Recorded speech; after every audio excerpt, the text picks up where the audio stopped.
berikan hikmat-Mu sehingga kami boleh menjadi berkat bagi orang-orang di sekitar kami. Dalam nama Tuhan Yesus kami berdoa. Amin. Silakan duduk Bapak Ibu. Baik, mari kita siapkan Alkitab kita. Injil Yesus Kristus menurut Yohanes pasal 21. Kita akan baca ayat 15 sampai dengan 17. Injil Yesus Kristus menurut Yohanes pasal 21 ayat 15 sampai dengan 17. Demikian firman Tuhan.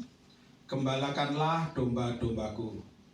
Sesudah sarapan, Yesus berkata kepada Simon Petrus, Simon anak Yohanes, apakah engkau mengasihi aku lebih daripada mereka ini? Jawab Petrus kepadanya, benar Tuhan, engkau tahu bahwa aku mengasihi engkau. Kata Yesus kepadanya, gembalakanlah domba-dombaku.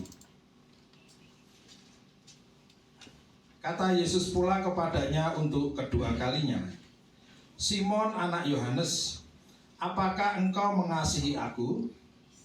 Jawab Petrus kepadanya, benar Tuhan, engkau tahu bahwa aku mengasihi engkau. Kata Yesus kepadanya, gembalakanlah domba-dombaku. Ayat 17. Kata Yesus kepadanya untuk ketiga kalinya, Simon anak Yohanes, apakah engkau mengasihi aku?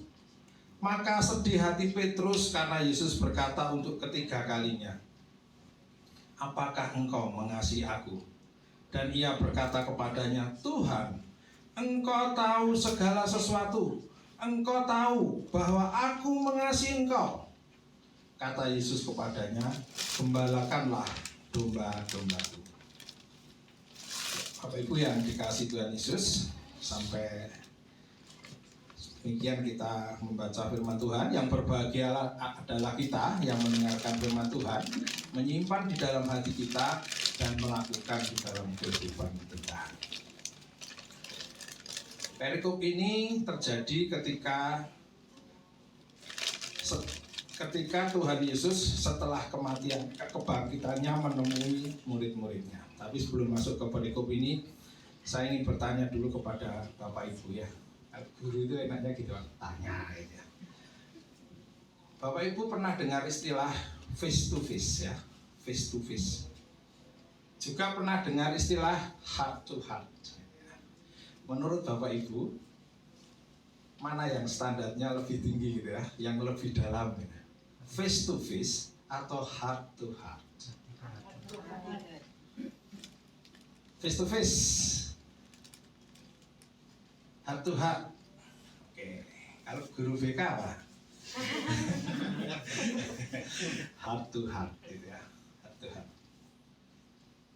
Kira-kira kenapa kok standarnya tinggi yang heart to heart? Face to face itu ya ketemu loh, sama ngomong. Saya mau ketemu Bapak Gembala, saya cerita.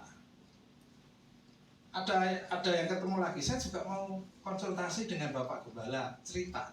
Loh, yang satu disebut face to face, yang satu disebut heart to heart. Yang membedakan apa?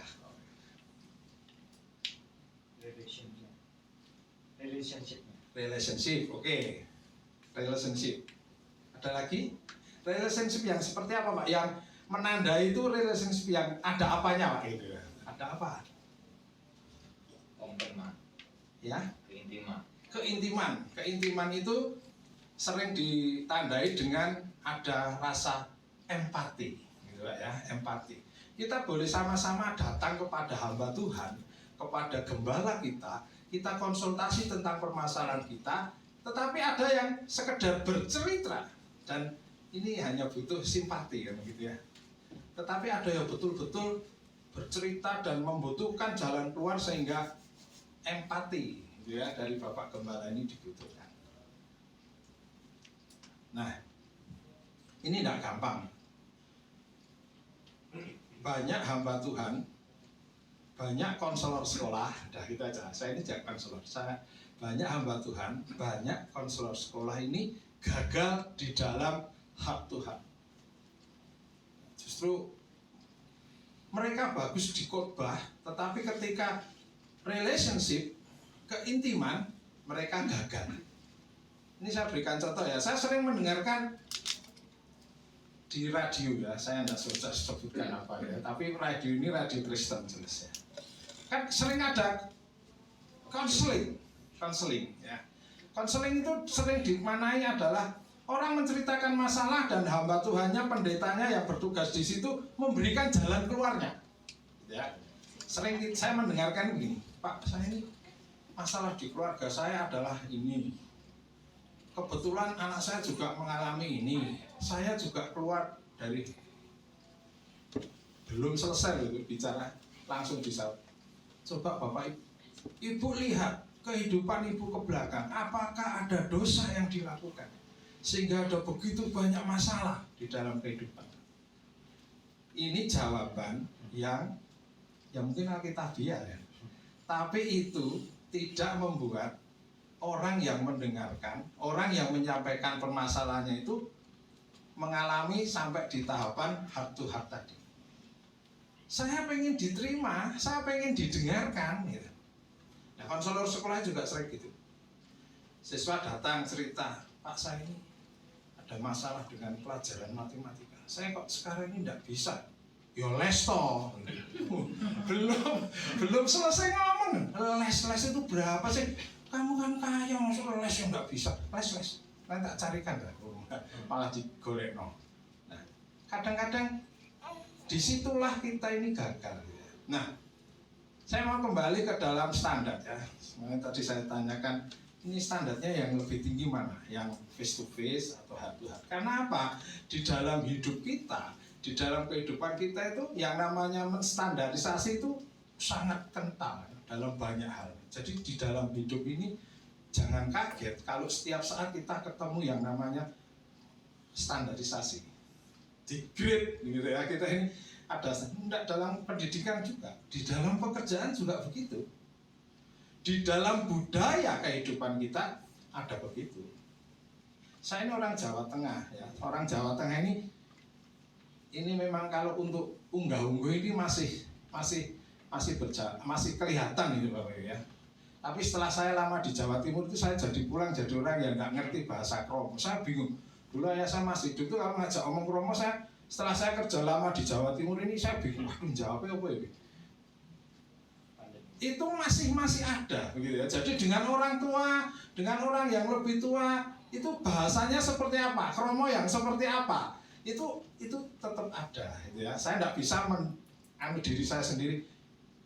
Kulo badhe dahar rumiyin, enggak boleh. Ya itu untuk orang tua. Kalau orang tua dahar, kulo nedo. Ya gitu loh. Ya, jadi ada dalam hidup ini memang ada. Kita ini dilingkupi oleh yang namanya standarisasi. Jadi ada yang kelihatannya lebih tinggi dari yang lain dan itu kadang kelihatannya wajar-wajar saja gitu ya. Tetapi ada yang menjadi masalah gitu. Dulu saya tahun 88 pertama kali saya kerja di Petra itu di Sidoarjo. Itu saya kaget teman-teman saya guru itu perempuan-perempuan loh. Kalau di SD kan perempuan semua. Saya ini ganteng sendiri dulu. Oh enggak ada guru olahraga pria tapi masih ganteng saya beneran ganteng sendiri. Masih ganteng saya. Nah, itu saya kaget teman saya gini. Saya dulu namanya kan Tias Utomo ya, panggilannya Pak Utomo karena saya pikir Tias itu kan nama perempuan gitu loh. Coba ben rotok gagang. Pak Utomo gitu ya. Nah, itu teman saya nih. Kepala saya ini ada kotornya gitu ya. Ndas semua apa ya, saya kaget loh. Ndas gitu ya. Karena di sana itu harus bilang Sita, ya ndas. Sini ke atas, sini ke atas, leher ke atas. Ini kalau disebutkan orang bisa berkelahi. Teman saya itu di SMA yang dulu pernah berkelahi gara-gara dibilang matamu mas ini, matamu, susok dipegang dulu, sama-sama guru loh. Saya bilang, loh pak, uang di mata mas. Padahal di sini kan biasa ya orang yang, so waduh, itu lagu yang sering ada di sini, di sana enggak bisa. Ya. Nah, yang seperti itu kan memang kita harus menyesuaikan gitu. Tapi itu ada gitu. Dan itu tetap di suatu tempat, di suatu saat itu harus dilakukan kan gitu. Kalau dengan gembala masuk ya apa? Dia tidak bisa kan ya, tetap harus kita harus menempatkan ini pilihan Tuhan kan gitu. Hamba yang dipilih Tuhan, kita tetap harus menempatkan diri kita untuk menghormati. Nah, dalam banyak aspek kehidupan, termasuk dalam kehidupan rohani, ya, dalam kehidupan kita bergereja, kita mengaplikasikan kehidupan firman Tuhan, itu juga ada kasih misalnya. Kasih itu, ya saya berikan judul Greatest apa? Agape ya. Supaya Bapak juga mengingat gitu ya, Greatest Agape ya. Kasih itu juga ada grade-nya ya. Orang memberikan grade yang teratas untuk kasih itu kasih agape. Kasih agape itu kalau mau cari definisi gampang ya, itu kasih yang sangat totalitas, tidak membutuhkan balasan, tidak ada pamrihnya, totalitas, menyerahkan segalanya. Maka oleh sebab itu sering dikatakan bahwa yang bisa melakukan kasih agape itu hanya Tuhan. Kasih agape itu kasih Tuhan, Dia memberikan nyawanya, kan gitu ya. Jadi itu kasih yang paling tinggi, agape. Nah, di bawahnya itu, ya gitu ya, kita di bawahnya itu filia. Filia itu kasih antar kita, sesama manusia. Ini saya memberikan definisi yang gampang saja ya, karena yang sulit-sulit saya juga tidak paham ya. Nanti banyak pejabat-pejabat, banyak PDM pendeta yang lebih paham ya. Kasih antara sesama manusia, kita memberikan kasih kita, perhatian kita, waktu kita, harta kita, penghiburan kita kepada orang-orang lain, itu filia. Kita memberikan hal yang baik untuk orang lain yang membutuhkan, itu kasih filia. Nah, ada lagi yang menyebutkan kasih storge, kasih eros gitu ya, tapi saya tidak bahas itu. Storge itu kasih yang di dalam keluarga dengan anggota keluarga. Kalau eros ini sering di apa ya, paling rendah ini ada hubungannya dengan nafsu ya, padahal ya tidak gitu-gitu juga ya. Kalau orang tidak punya nafsu ya ngeri, gitu. Tidak ada kasih. Ini yang tidak ada percintaan loh, kan gitu. Ya ini ya tetap aja kasih, meskipun ditaruh di grade yang paling bawah. Baik, saya mau kembali ke kasih yang agape. Ya. Nah, bukan, saya mau kembali kepada firman ini tadi. Nah, Bapak Ibu yang terkasih di dalam Tuhan Yesus Kristus, kalau membaca percakapan antara Simon dan Tuhan Yesus, ini menurut Bapak Ibu, ini face to face atau heart to heart? Ini sekedar Tuhan Yesus datang, nemu murid-muridnya dan berkata, ya, Simon anak Yohanes, apakah engkau mengasihi aku? Ya Tuhan. Tanya lagi, Simon anak Yohanes, apakah engkau mengasihi aku? Ya Tuhan. Gembalakanlah sampai 3 kali. Itu face to face atau heart to heart? Heart to heart. Kenapa? Di mana heart to heart-nya? Ditanya perasaannya. Mana yang perasaannya? Apakah engkau mengasihi? Oh ya, apakah engkau mengasihi aku? Baik, ada jawaban lain? Ya. Ini gini. Ada satu aplikasi gitu ya. Kalau kita menyiapkan khotbah itu ada Bapak Ibu misalnya ini siapa saja yang kemudian pas mendapat jadwal gitu ya di kelompoknya gitu. Ada satu, saya sering membuka aplikasi itu Sabda, Alkitab Sabda. Saya ketik aja tafsir gitu ya.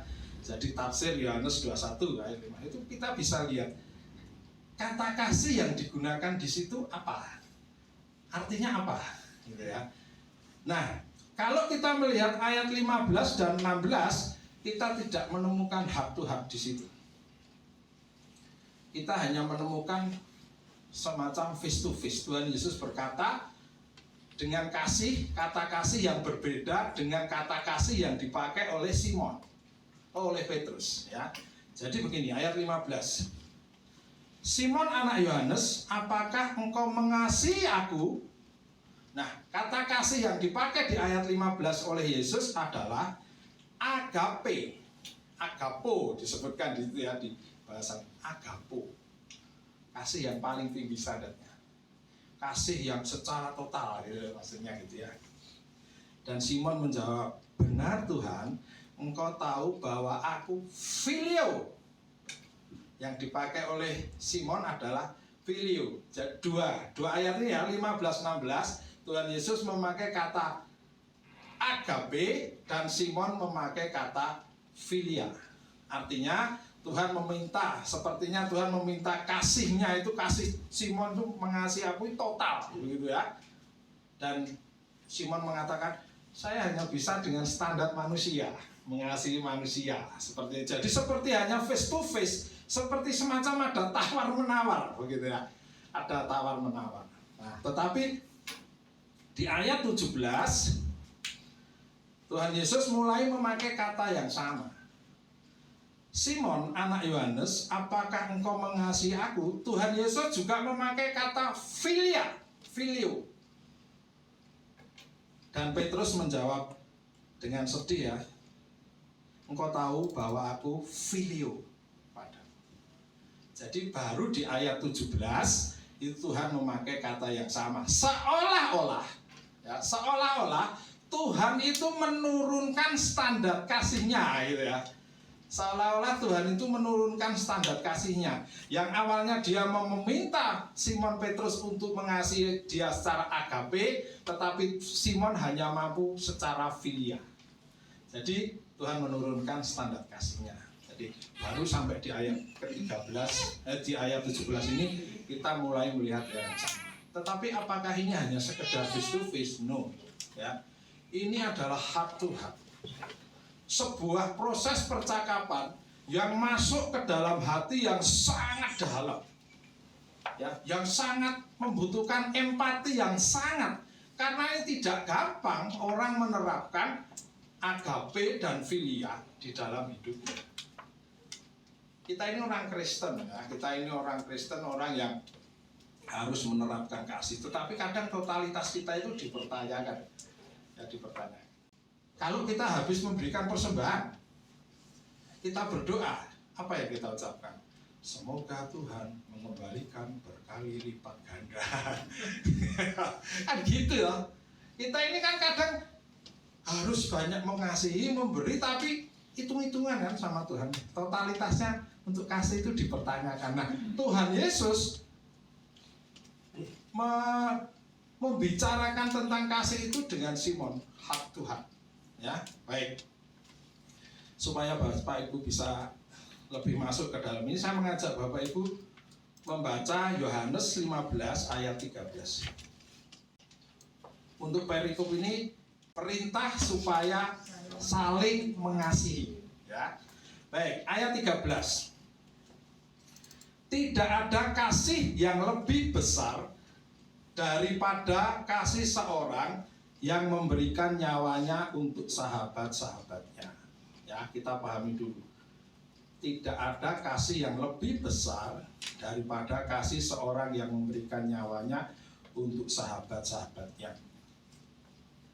Kasih seorang, ya berarti manusia ya, yang memberikan nyawanya untuk manusia yang lain, untuk sahabat-sahabatnya. Itu berarti kasih apa? Kita mengasihi sesama kita kan?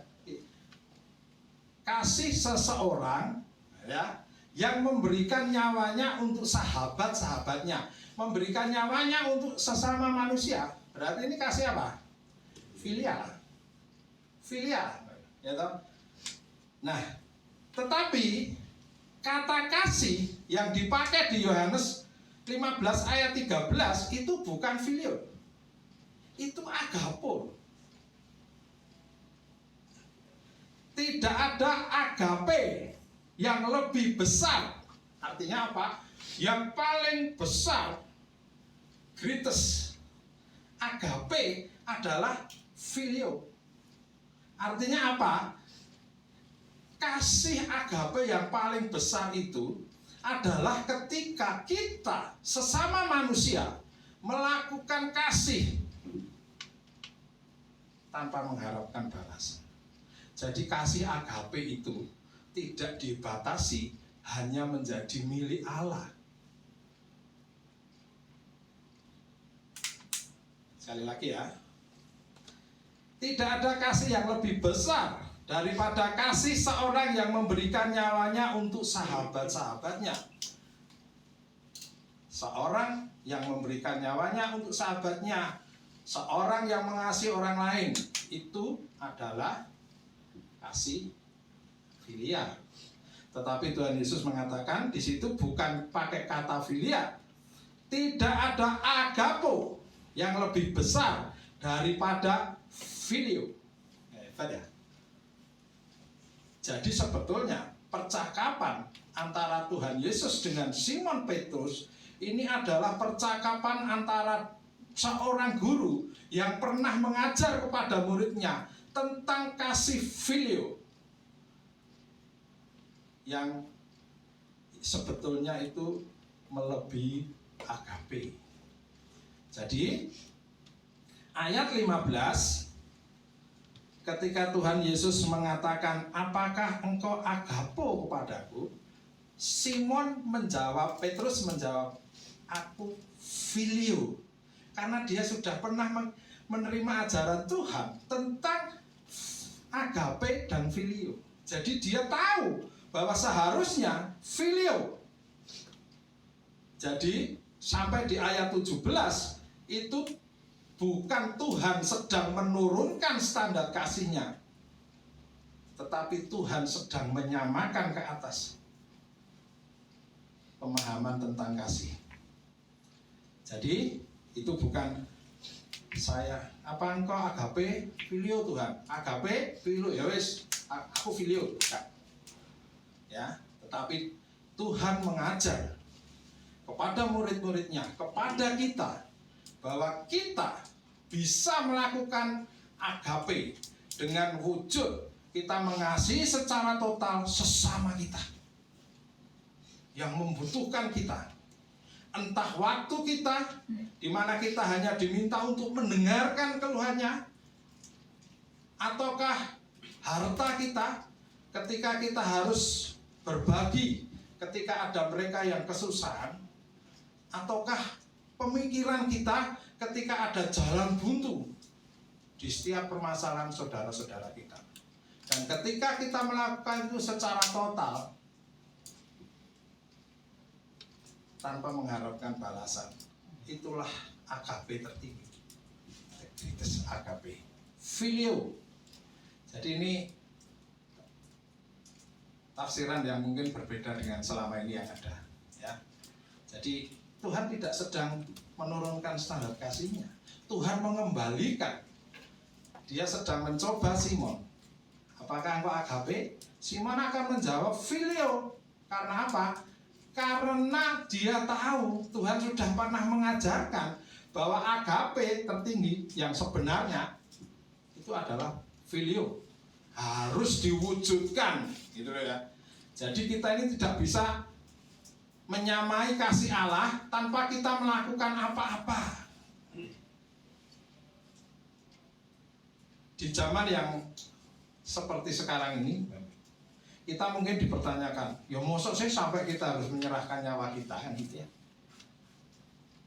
Kan konyol Pak, kalau kita ini harus filio sampai seperti itu. Tetapi seberapa peduli kita dengan kejadian yang ada di negara kita? Ya, saya tidak sedang memprovokasi ya, tetapi saya ini mengingatkan betapa kita ini lebih senang diam. Saya pernah mengikuti satu seminar tentang eksistensi gereja. Ini diadakan oleh satu sinode yang menurut saya sangat besar. Dia bercerita banyak tentang apa yang terjadi di Indonesia ini dan peran gereja. Kemudian saya bertanya begini. Saya bertanya ya, jangan tersinggung ya. Oh ya Pak, silakan. Apa yang sinode gereja ini lakukan ketika ada masalah-masalah yang menghimpit kita, menekan kita, selaku gereja, selaku pribadi Kristen. Saya berikan contoh, Ahok. Ketika kasus Ahok meledak, di mana suara gereja? Ya kan? Kita kan diam semua, ya kita ini kecil kok Pak, masa gitu. Kita ya gembala kita diam saja maksudnya. Bukan, maksud saya ini memberikan contoh. Sinode kita diam saja. Kalau kita bicara nanti malah jadi tidak karu-karuan, betulkah? Nah sekarang ini di Cilegon, ya kan kalau kita baca itu di Cilegon itu wali kotanya saja ikut tanda tangan menolak gereja di Cilegon. Mana ada gereja yang ikut bersuara untuk memberikan pendapatnya? Ngomong aja lah. Gitu. Nah, di mana filio kita? Di mana filio gereja? Ketika kita banyak melakukan hal baik di masyarakat, hanya di masyarakat sekitar kita, orang bertanya motivasinya apa? Kalau gereja kita di satu mall besar, kemudian setiap Natal atau Idul Fitri kita memberikan bingkisan untuk pekerja hotel, gitu ya, satpam, terus cleaning service, itu baik. Tapi orang bertanya motivasinya apa? Biar tidak diganggu tuh gerejanya gitu. Ada yang gitulah. Tetapi ketika kita berani bersuara untuk hal-hal yang tidak benar, menurut saya di hadapan Tuhan itu filio, Krites agape. Bapak Ibu dan saudara-saudara yang dikasihi Tuhan, tantangan kita ke depan sebagai umat Tuhan itu banyak. Tetapi marilah kita belajar untuk menjadi orang yang tetap rendah hati, tetap peduli. Siapapun kita, itu mari kita belajar peduli. Dari hal yang paling sederhana, peduli dengan gereja kita, peduli dengan keluarga kita, peduli dengan teman-teman kita. Lakukan filio sebaik mungkin, sesering mungkin. Karena itulah Krites agape. Nah, pertanyaan Tuhan Yesus kepada Petrus ini bukan kebetulan. Bukan Tuhan milih Petrus itu. Padahal di situ kan ada murid yang lain. Ini bukan kebetulan, tapi ini sesuatu yang ke depan itu. Tuhan melihat apa yang akan terjadi di depan.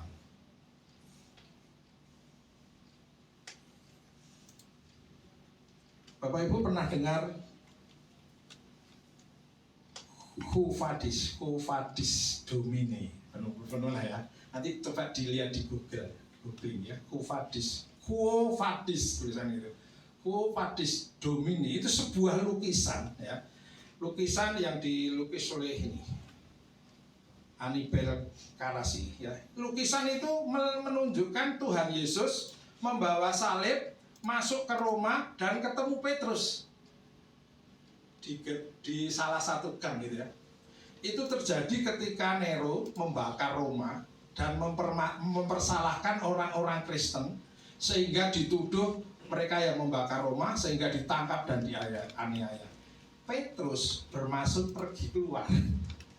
Bermaksud keluar dari Roma dengan tujuan untuk mengkoordinir lagi pelayanan dari luar Roma. Dengan kata lain itu yang mau melarikan diri gitu loh. Kalimat nah enaknya itu mau melarikan diri. Dan ketemu Tuhan Yesus. Dia melihat Tuhan Yesus membawa salib masuk ke Roma.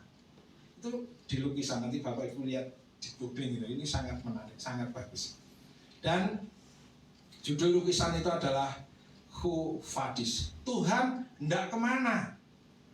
Petrus bertanya, Tuhan hendak kemana? Tuhan menjawab, aku mau masuk ke Roma untuk disalibkan sekali lagi. Barulah Petrus kembali masuk dan dia tahu apa arti filio. Dan dia memang harus menyerahkan nyawanya untuk sahabat-sahabatnya. Petrus yang tadinya kembali mau menjadi pengecut setelah menyangkal Tuhan 3 kali, ini mau lari ketemu Tuhan dan dia harus masuk lagi. Karena Tuhan berkata, aku mau ke Roma lagi untuk disalib sekali lagi. Itu artinya Tuhan Yesus menunjukkan perlindungannya dan perasaan senasibnya, begitu ya, sehingga dia mau ke Roma. Aku mau lindungi mereka. Engkau mau kemana? Akhirnya Petrus tahu apa yang harus dilakukan. Ini bukan kebetulan aja, bukan. Jadi di ayat selanjutnya yang tadi ya, ayat 18 Yohanes 21.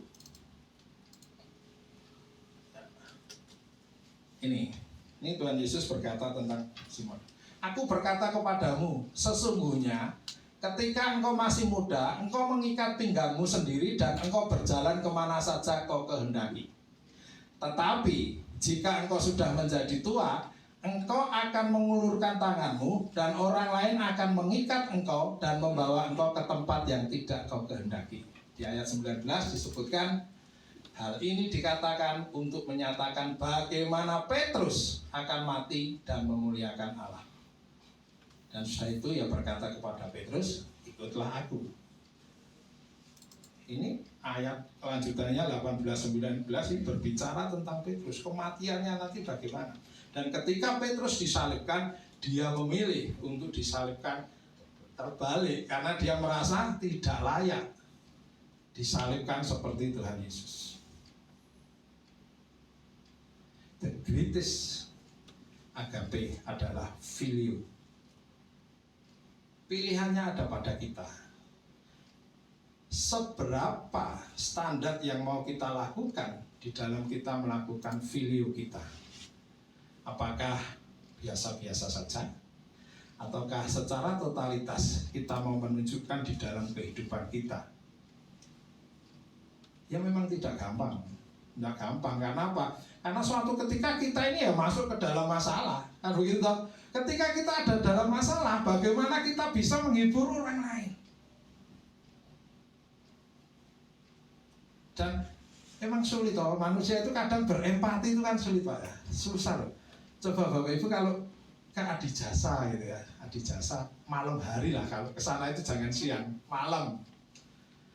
Besok jenazah mau dimakamkan, ini malam terakhir.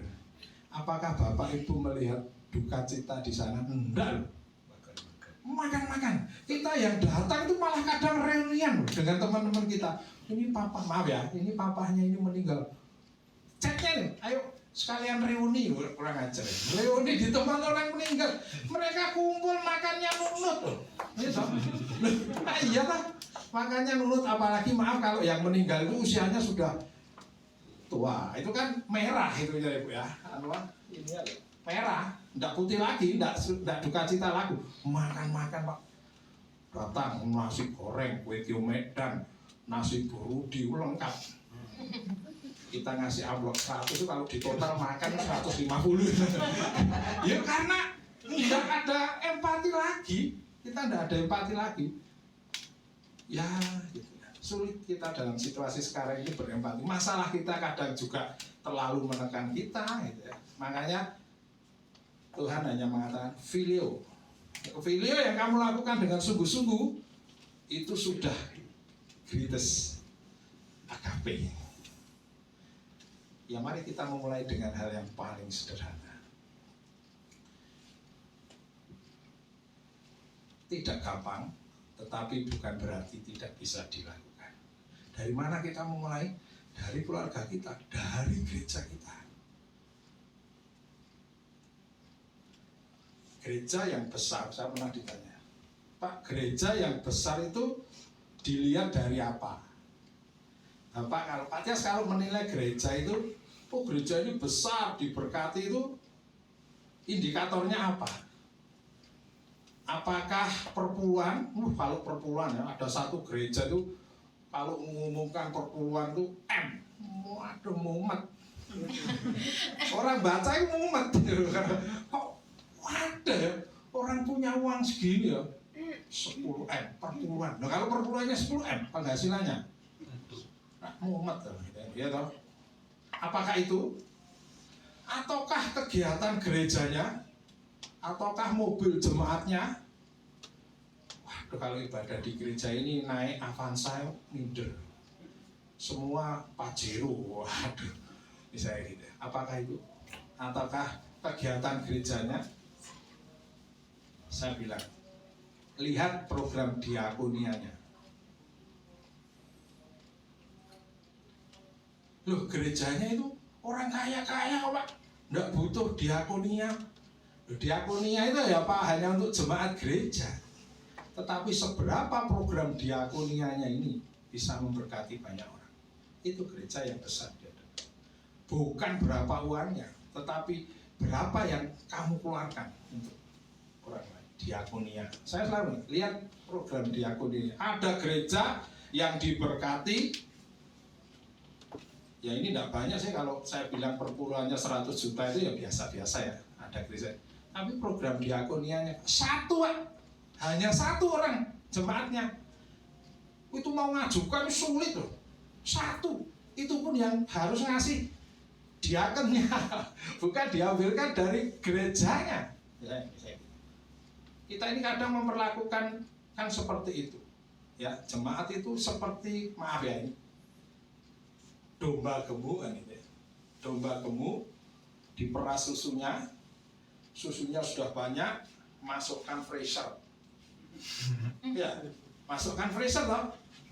Begitu ada jemaat yang butuh susu karena kelaparan, dikasih uang 5.000, suruh beri ultra di Indomaret. Gereja tidak mau kasih. Gereja gagal dalam melakukan ini. Ya. Supaya tidak gagal bagaimana? Ya jemaatnya, ya pengerjanya, mulai membiasakan filio itu di dalam kehidupan bergereja.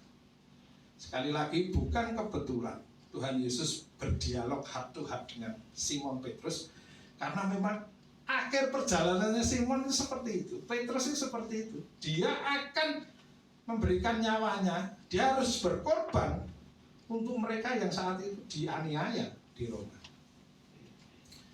Kita barangkali tidak harus memberikan nyawa untuk saudara-saudara kita, tetapi kepedulian kita terhadap apa yang terjadi di negara ini, di sekeliling kita, itu akan menjadikan kita melakukan filio yang totalitas, dan itu akan menjadikan nama Tuhan saja